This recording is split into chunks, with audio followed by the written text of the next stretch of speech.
ตัดภาพมาบาทนี่ปลาลุงไงเนาะพากันยางลุงไปยามปูยามปลาน้ำยังไม่ได้มีอันนี้เนาะลุงเนาะมาบาทนี่เดี๋ยวปลาตัวน้ำออกมาแต่ห่วยเนี่ยแล้วก็ทั้งนี้พร้อมทั้งนี้ก็หลายๆเลยนิ้วพี่ปลาลุงไงเนาะเพราะว่ามันหากระลุงไหมนี่มาไม่ใช่ดิ1 2 3พาลุงตะกี้เห็นแต่หญ้าอุ้ยเอ้ยฮะเบี่ยงไปเลยกันมาอ่างประตูเพิ่นวินเนอร์ผู้บ่ได้ป้านยังได้ยามก่อนนะวินเนาะอ๋อให้ประตู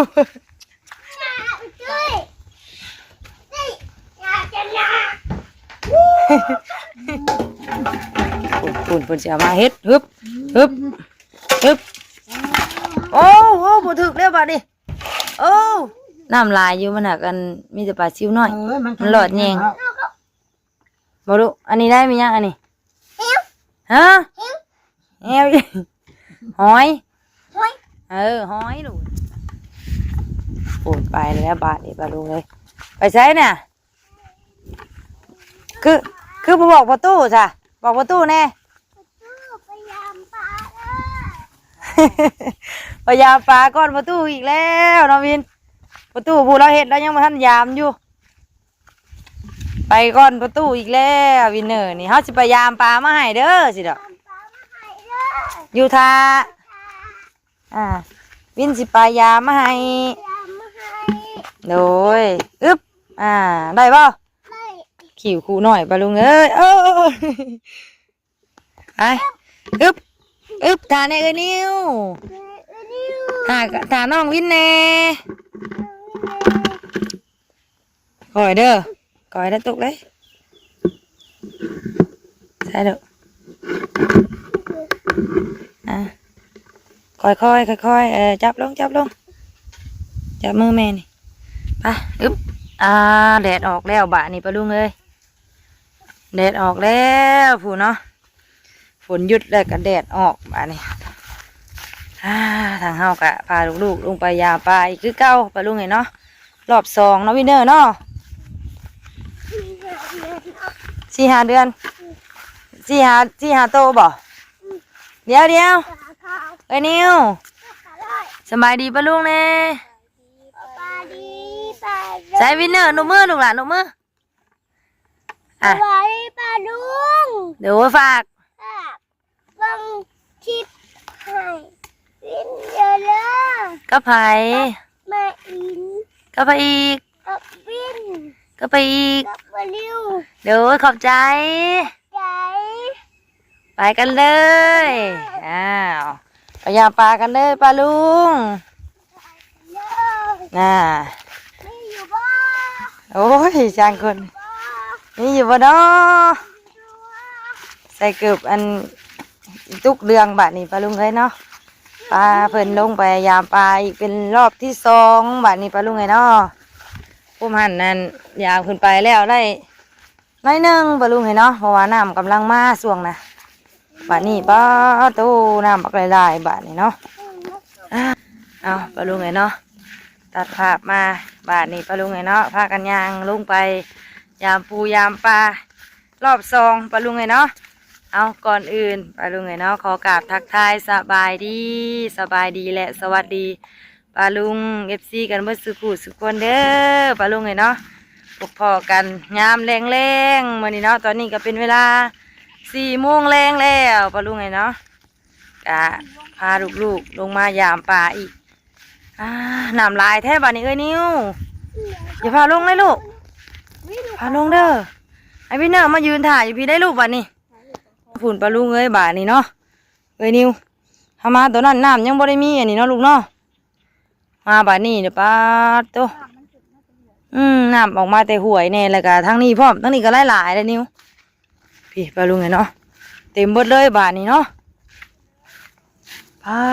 ตัวตอนทำมาตอนนั้นยังบริลายซ้ำนี่ได้นี่โอ้เนาะ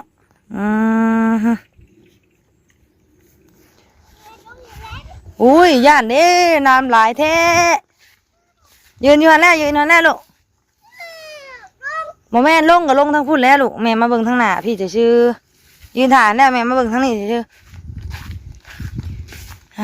พี่ทางนี้จนเต็มบาดนี้ปะลุงเลยเนาะน้ำน้ำไหลแห้งแล้วบาดนี้ปะลุงเลยเนาะตอนเฮามายามรอบทำอิฐหันเป็นน้ำกำลังมาเนาะบัดที่นี่น้ำมักลายบาดนี้ปะลุงเลยเนาะตอนนั้นยังตูนอันนี้ตัวอยู่เนาะโอ้ยปลาซิวก็กำลังลงปะลุงโอ้น้ำปะลุงเลยเนาะเป็นเวินอยู่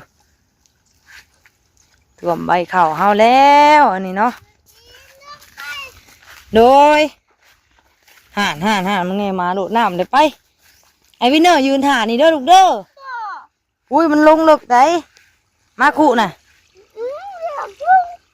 ลงใช้บาทนี่อยากลงไปน้ำบาทนี่เห็นได้บาทเนาะนิวเนาะแม่ลูกปลา แม่สิเอา แม่ลูกปลาเนี่ย ปลาซิวน้อยดูเลยน่ะน่ะยืนบ้างนี่เด้อยืนนี่เนาะยืนบ้างนี่อยากลงน้ำบาทนี่ปลาลุงเลยเห็นได้บาทนี่เห็นได้บาทปลาลุกระวังเด้อเจ้าหันเดะระวังเด้อ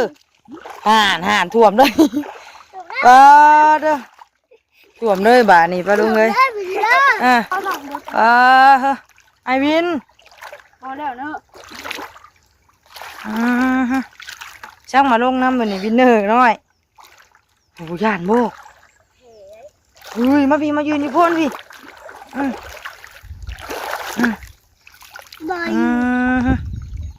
น้ำท่วมเลยพี่นี่มายืนพี่ลูกละไม่จะไปเอาหรอกพาน้องมายืนถ่ายอยู่พี่ตอนนั้นเอามานี่ไปบาดนี้โอ้ยนะโอ้ยเลิกดีๆบาดนี้ตอนนั้นสิลงไปเอาก่อนมาดูเลยเนาะยืนถ่ายตอนนั้นยังท่านได้ซ้ำนี่ซ้ำปลาลุงเลยตอนนั้นยังท่านได้ถ่วมน้องวินเนอร์ซ้ำเอาเลิกได้บ้องหันมันมืดแล้วมันลึกพอบ้องหันเป็นโคนน้อยๆเป็นดินดะจะหลีน้ำได้ไหมเนี่ยเฮ้ยมียังเขาวินน่ะเขาเหนื่อยนะพวกนี้ซองปลาลุงไงเนาะเห็นมั้ยลูกใช่เห็นว่าแม่นี่เห็นรอบซองสิได้หรือบ่เนาะมานี่บ่รอบนี่รอบแรกนั่นพ่อเฮ้ยอย่าเห็นไล่น้ำนี่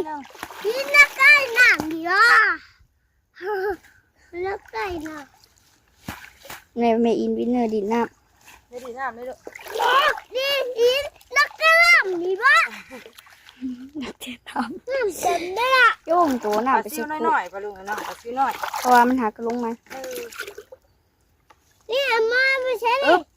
2 3ปลาลุงมึงอุ้ยปลาซิ้วด้วยนี่เอาวินเนอร์มาจับตัวละเอาหน้าเลยยืน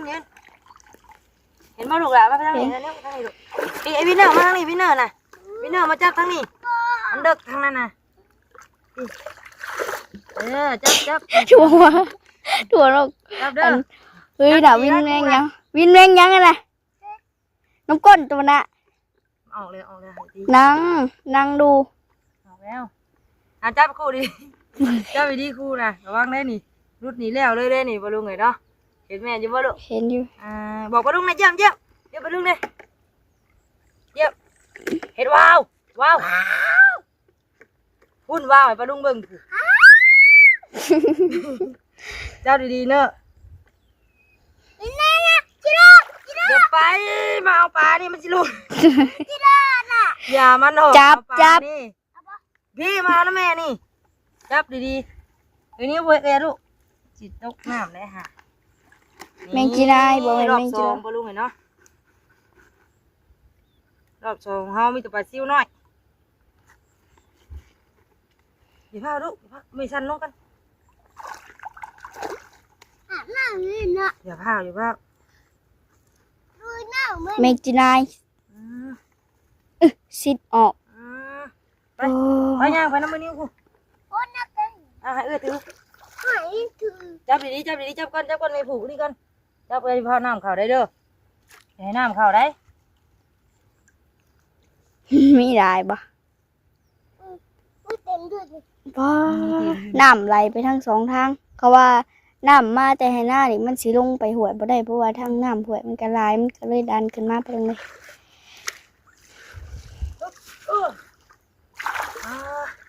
ไปบ้านนี่ไปเลยพี่ลูกไปทางนี้ไปทางนี้ก่อนยางก่อนจ้าผู้ ไปลูกตะกี้เห็นแต่หญ้าอุ้ย โอ้ย เอ้ย เอ้ย อ่าฮะ เปียกไปเลยกัน ว่าสิบ่ให้เปียกเปียก เฮ้ ใช่ ยมาลุงเอ้ยเดี๋ยวเมื่อคู่ปลาคมเฮ้ยวินเนอร์ ฟ้าวินเนอร์วินเนอร์ใช่เกือบโบกตัวยังอยู่บ่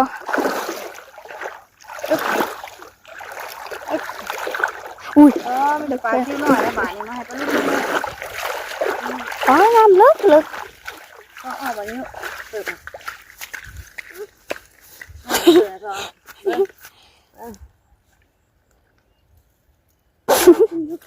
กันยุกล้อ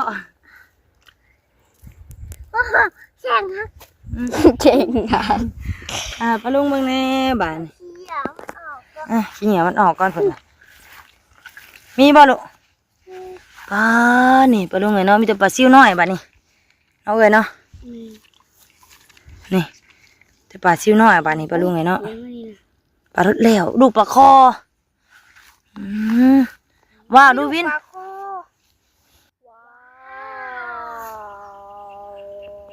ไปบาดนี้ไปไปลูกไปมือให้มีตุ้ยเลือดมาลูกเนาะไปไอ้วินถือบ่ไปไปถ่ายยัง ถ่าลงมาน้ำ ไอ้ถ่านะ น้ำลึก ปลาลูกคุณอะปลาซิวหยุบอยู่พี่มันออกเบิดประตูน้อยเพราะว่าปลาซิวมันขึ้นมาแต่ห่วยน้ำเด้ปลาดูไงเนาะไปปลาแมงนิ้วเปียกไว้เลยไปไอ้วินเนอร์น่ะปวดพายกูน้อยไปแล้วบัดนี้ปลาลุงเอ้ยแม่ลงกับลุงเอาน้ำบ่ยอมอยู่ถ่าเปียกน้ำกันเลยเนาะวินเอ้ยวินเนอร์นี่ปลาลุงเอ้ยไปเอายางไว้แดดแล้วบัดนี้เมื่อให้ประตูน้ำเนอกลูกเนาะเมื่อให้มันตุ้ยเลือกเนาะไปขึ้นไปจังเบิ้งขึ้นไปจังเบิ้งเดี๋ยวปลาลุงเอาเซ่บ่เด้หน่อยกับคู่อันข่มเลยเนาะบ่ได้กินเนาะแน่นี่ทีนี้ก็ไปผลเศร้าแล้วก็ไปตัดหญ้าปลาลุงเนาะตัดหญ้ามาแล้วก็กินอันมุกปลาซิวไม่ตุ้ยเพิ่นมุกไว้ถ่าเนาะขึ้นมาแล้วกินกับไม่ตุ้ยกินนี่เดี่ยมตาเด้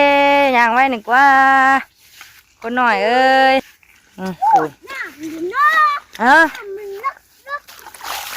น้ำเลิกบ่ ปลาซิวนักดู นักปลาซิวบ่โดยแหละลูกปลาซิวว่าพี่มาที่ทางหลังพี่ลูกย่างทางหลังคู่สิฟ้าล่มแหละเร็ววินเนอร์ยิ้มแน่ยิ้มให้ปลาลุงเบิ่งแน่อึ๊บบ่ยอมให้แม่ถือปลาลุงเลยถือเองไปไปนี่ขึ้นมาเทสุกเทจ่าเกือบกระเปียกส่งกระเปียกเอ้ากระเปียกทั้งแม่ทั้งลูกบาดรอบสองได้ครึ่งคู่ปลาลุงเอ้ยใบตองดอกเนาะครึ่งคู่ก็ได้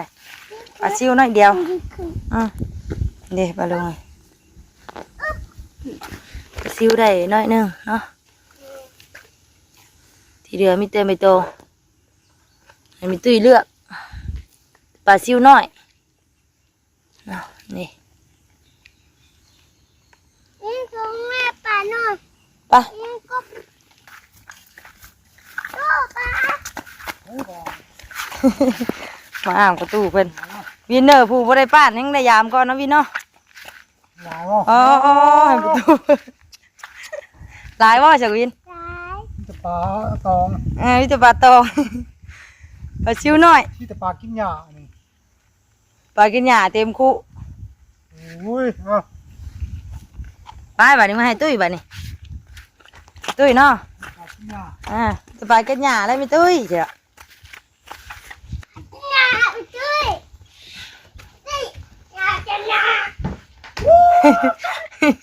เราเลือก ไปกันหญ้าเถอะลูกเอากระซ้ำไปเอากระซ้ำมา แม่กินอยู่ว่าอยู่ เอากระซ้ำมาเปียกอุ้ยตุ้ยเปียกเลยกระตูเฮานี่เพิ่นน่ะเอามาลูกเอามาเปียกหมดเลยเพิ่นน่ะปุ่นเพิ่นสิเอามาเฮ็ดฮึบโอ้บ่ถึกแล้วบัดนี้โอ้ เยอะไม่ให้เที่ยงเลย เฮ็ดชายบ่แลนี่ อุ้ยน่ะแม่มันกำลัง ไม่ จะ ให้ เป็น เที่ ก ย บ งไปมีแต่จะ แม่ยินมึงนะมันกำลังจะเป็นกบ ก็ไปสร้างกันลูกบ่คอได้ลูกเอ้ยน่ะ บ่เนี่ยมันกำลังจะเป็นกบ ลูกบ่คอ มันบ่แม่นี่มันเป็นกบนี่ อาชิวยังน้อยอย่างนี้นี่ไง ปลาซิวน้อยๆเลย นิ้วกระสอบมันไปนิ้วใหญ่กระสอบมันเยืองไม่ทันที บ่แม่จะเอาถ้วยให้มาใส่ปลาซิวนี่นิ้วปลาไว้ลูกล่ะเอาถ้วยเด้อเด้อ อย่าลูกกระสอบให้เป็ดเยอะ ไอ้ตุ้ยเป็นถ่าหลานชายพยายามต้อนปลาดุงไงเนาะสบายดีตุ้ย โอ้สบายดีนี่ตู้อยู่บอกให้ตายแล้วนี่ กำลังเป็นออกกบ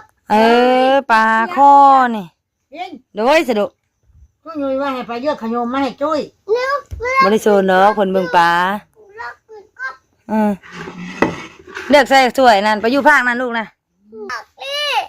ใหญ่ที่ข้ายุมันหอยใหญ่ได้เห็นปลางามเดือดหอยน่ะ หน่อยใหญ่เนาะหน่อยใหญ่สิกระตึงอยู่ได้แม่เอ้ย จะเห็นแบบชื่อมิจะด้วยมันใหญ่ เก็บมาลูกล่ะปลานะเก็บใส่ถ้วยนี่เด้อปลาเด้อ นี่จ้ะ มีปลาตองมันประตูว่าอยู่ ตาตองนะ ปลาตองปลาแก่หญ้าล่ะว่ะ มันเป็นกบพี่ ไอ้เที่ยงกับบอยากได้แบบ น้ำลายอยู่มันหักกันมีแต่ปลาซิวน้อย มัน หลอดแยง น้ำดูดรวดอยู่น้ำเก็บไว้ลูกละเลือกเปียกไปแล้วเปียกบ่ได้ตัวเฮานี่ติลูกโอ้ลูกปลาคอ ลู เนาะ ก ติ ปลา เนาะ คอน้อยนุ่งจงว่ารัตนาแล้วนุ่งจงว่ารัตนาแล้ว คันว่าคือตอนยามมีนี่ก็ทิ่มบ่ได้จำนี่ แม่ อันนี้เลือกเอาปลาลุงให้เนาะเพราะว่าหันยังบ่ทันได้กินจักเทื่อเด้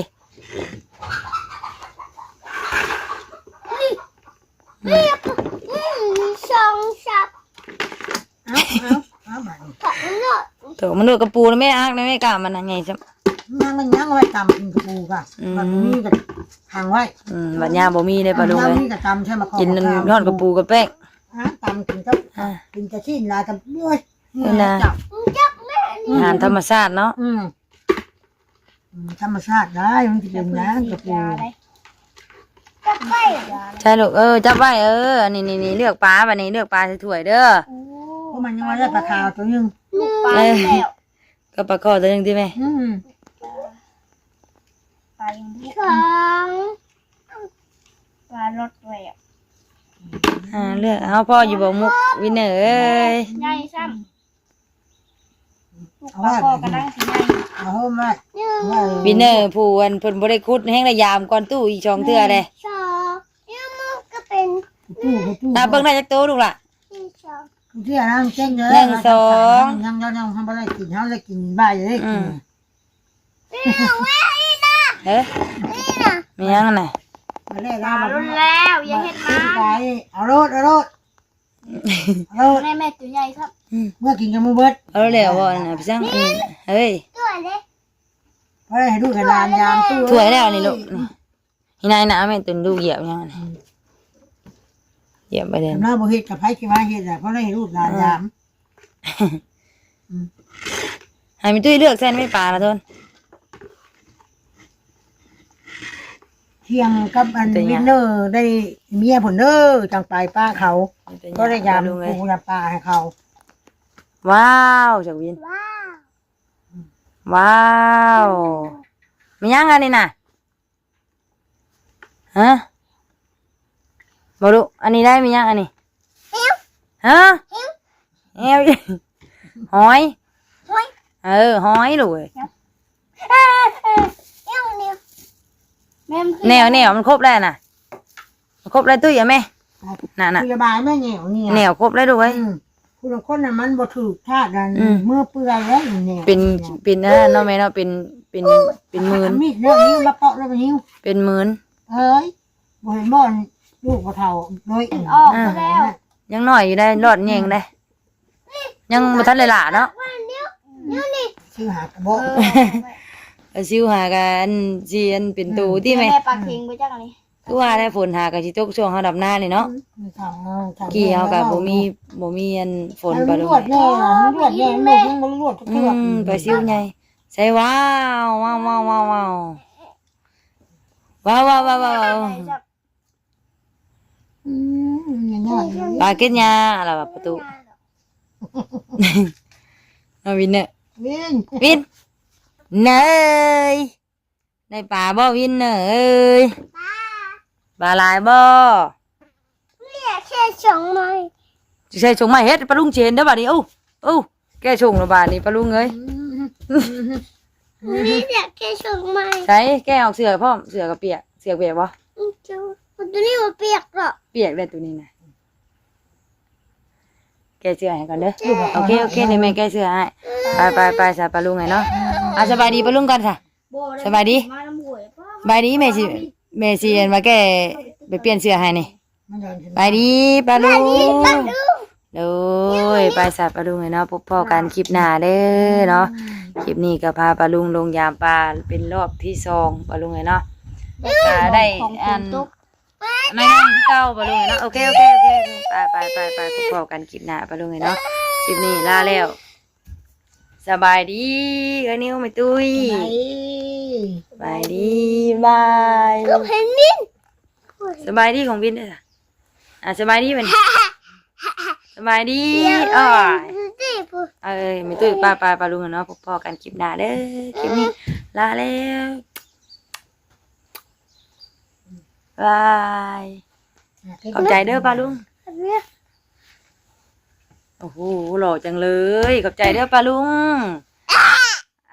ตื่นหมดยังเหี่ยวบ๊ายบาย